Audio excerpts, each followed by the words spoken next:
کیا لاجک ہے، مطلب میرے گھر میں اجازت ہوگی مجھے؟ ہنستے پوچھا۔ نہیں، اب میرا مطلب ایسا مطلب بھی نہیں تھا۔ وہ خواہ اب اپنی کہی بات پر شرمندہ ہوئی تھی۔ ریلیکس یار، کوئی آوارہ لڑکا نہیں ہوں، شوہر ہوں آپ کا۔ اسے ریلیکس کیا۔ جائیں، آپ نے جانا نہیں گھر؟ بمناتے کہا۔ آپ بھی چلیں نا ساتھ، سرگوشی کی تھی طلحہ۔ آپ مجھے ٹھیک نہیں لگ رہے۔ وہ اب اس سے جھجک رہی تھی۔ خراب کر دیا آپ نے، اسے قریب کھینچا تھا۔ پہلی بار صحیح معنیوں میں سیٹی گم ہوئی تھی۔ کسی نے مجھے انڈر اسٹیمیٹ کیا تھا کہ میں رومانٹک نہیں ہوں، پر اب پرابلم ہو رہی۔ اس کی بات یاد دلاتے وانیہ کو اپنی 3 دن پہلے کہی بات پر پچھتاوا ہوا تھا۔ یہ چاہتے ہیں یہ شدتیں پھر کے لیے ادار رکھیں۔ طلحہ ابھی پلیز جائیں، نظریاں جھکائے کہا۔ اسے شرم آ رہی تھی۔ اف، بڑی مشکل سے تو ہاتھ آئی ہیں آپ، چلو خیر۔ محبت، چاہت اور نکاح کا پہلا حق استعمال کرتے اس کے ماتھے پر جھکتے، اپنے ہونٹ رکھے جس پر سکون اور طمانینت محسوس کرتے، اس کی نظروں میں دیکھا۔ مزید وہ کوئی حرکت کرتے کہ وہ ٹوک چکی تھی۔ جائیں اب۔ اوکے اوکے، جا رہا ہوں۔ ایک ہی دفعہ ہی اب حساب کتاب ہوں گے۔ جبکہ وہ اس کی بات کا مطلب سمجھتے شرم سے سرخ پڑی تھی۔ وہ مسلسل بستر پر لیٹی چھت کو تک رہی تھی۔ صدف اور وانیہ دوپہر کا کھانا اس کے ساتھ روم میں ہی کھایا تھا۔ وہ باہر کسی طور پر نہیں جانا چاہ رہی تھی۔ اسے بہلایا بھی تو یا تو رونا شروع کر دیتی یا خود کو اذیت دیتی تھی۔ ارد گرد کیا چل رہا تھا وہ تو بے خبر تھی۔ یکدم خود سے نفرت سی ہوئی تھی۔ عجیب کیفیت۔ وہ اٹھی، کلین پر لڑکھڑاتے ننگے پاؤں سے شیشے کے سامنے گئی، اپنے چہرے سے ہاتھ لاتے گردن پر آئی، گردن سے کندھے پر آئی، یکدم چیخی تھی۔ وہ یہ چیخ تکلیف پر نہیں بلکہ اپنے ساتھ ہوئے اس کے وحشیانہ سلوک کے تھے۔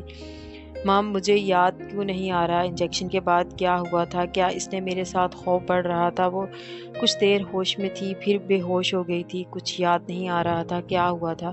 برباد کر دیا شخص نے۔ میں کس منہ سے سامنا کروں گی سب کان؟ نہیں، میرے ساتھ کیا کیا؟ میرے ساتھ ہی کیوں؟ اللہ کیوں میرے ساتھ؟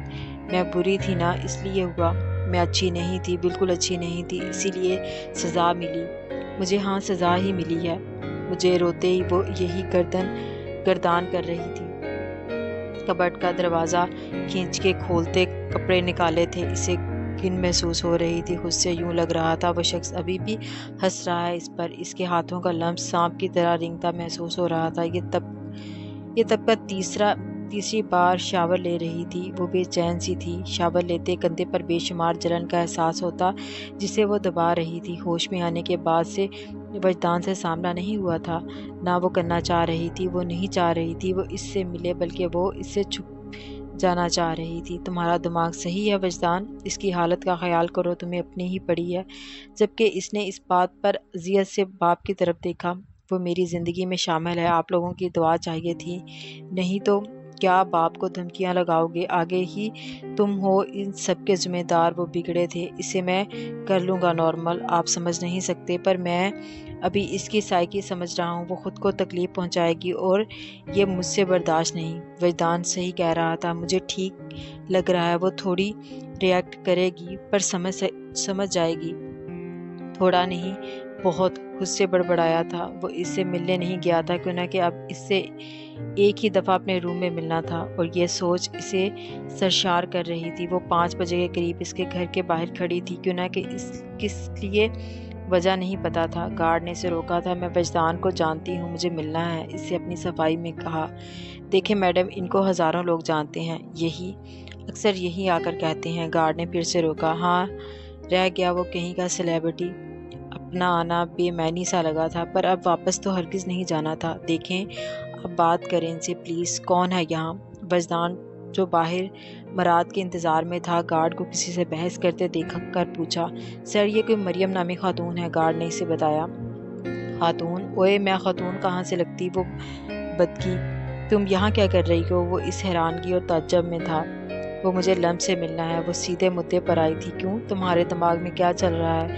ارادہ کیا ہے؟ اپنے نیوز چینل پر کیا بتانا چاہتی ہو؟ مس مریم، میرے گھر تک آنے کی ہمت بھی کیسے کی تم نے؟ وہ گیٹ سے اندر کھینچتے داڑا تھا۔ آہ مریم، دماغ خراب تھا جو اس پاگل انسان کی بیوی سے ہمدردی ہوئی، جاہل نہ ہو تو۔ مجھے بس ملنا ہے وجدان، میرا کوئی مقصد نہیں ہے، میں خود ایک لڑکی ہوں، ایسا سوچ بھی نہیں سکتی، پر اگر تم نہیں ملنے دینا چاہتے تو نو پرابلم۔ وہ معصومیت سے چہرے پر سجائے پر لفظ دل سے ہی بولی تھی۔ وہ کچھ پل اس کی بات کے اثر میں رہا۔ وہ پلٹنے لگی تھی۔ جاؤ، پر اسے ڈسٹرب نہیں کرنا۔ اگر